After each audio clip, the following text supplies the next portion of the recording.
After 6 decades of living, I've come to understand that life isn't about how much you do, it's about how you do it. Many of us spend years chasing titles, to-do lists, and someone else's version of success. But at some point, there's a quiet turning inside. You start to wonder, what if life isn't something to conquer, but something to connect with? That's where intentional living begins.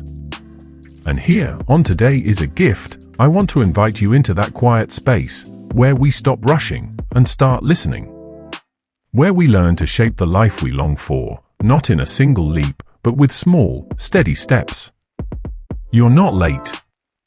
You're not behind.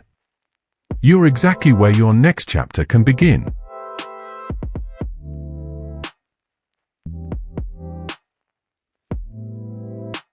One. What is intentional living and why does it matter?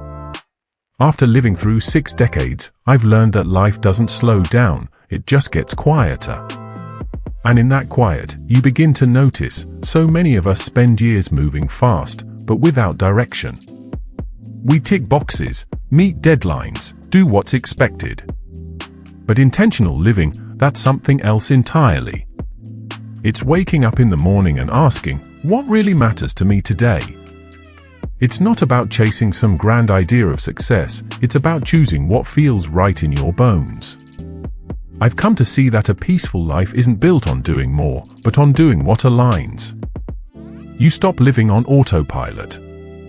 You start making room for things that nourish your soul, simple conversations, quiet walks, honest work.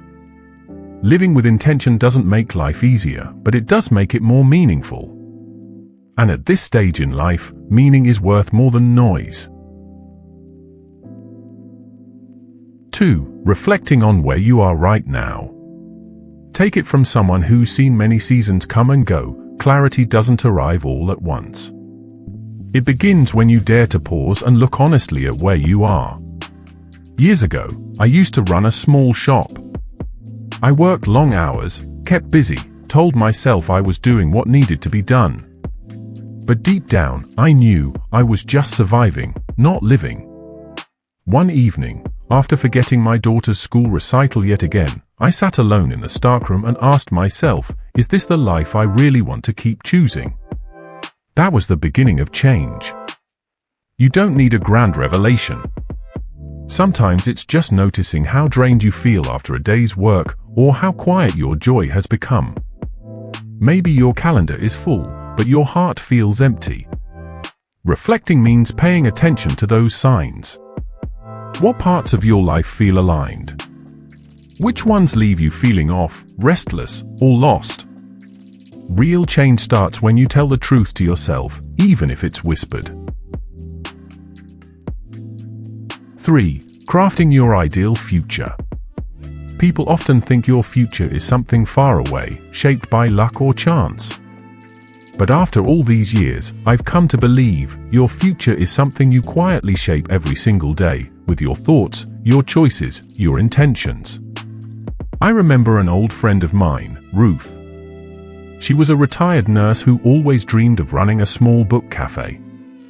Most people dismissed it, too late now, they'd say. But every morning, Ruth would write in her notebook what the cafe would look like, the kind of tea she'd serve, the smell of fresh paper and wood shelves. She called it her dream corner. At 62, she opened it. Just a tiny place, but every inch of it felt like her.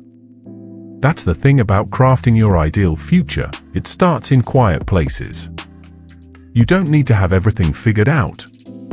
You just need to feel what pulls at your heart, write it down, and start picturing it clearly. Not someday, but today. Vision is powerful, but it's even more powerful when you dare to feel it as if it's already true. 4. Turning vision into action, the power of small steps.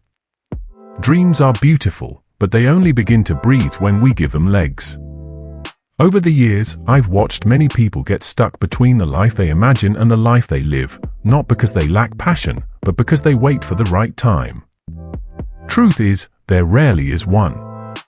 I once mentored a young man named Theo. He wanted to write a book, but told me he was too busy, too tired, too unsure. I asked him, "Can you write just 10 minutes a day?" Reluctantly, he said yes. That's how it started. Not with a writing retreat, not with perfect outlines, just 10 quiet minutes each evening. 1 year later, that book was finished. Action planning isn't about grand gestures. It's about breaking down your vision into kind steps. Want to change careers? Start by researching one new role a week. Dream of a calmer life? Begin by waking up 15 minutes earlier just to sit in silence. Small steps make the dream less overwhelming and more real. With each one, you prove to yourself, this isn't just a wish anymore. It's becoming who you are. 5. Embracing the journey, not just the destination. If there's one thing time has taught me, it's this: even the most beautiful plans will meet detours. Life doesn't move in straight lines. And that's not a flaw, that's where the soul grows. I remember a woman I met at a grief support group. She had lost her husband just months before their dream retirement trip. "I thought we had time," she whispered.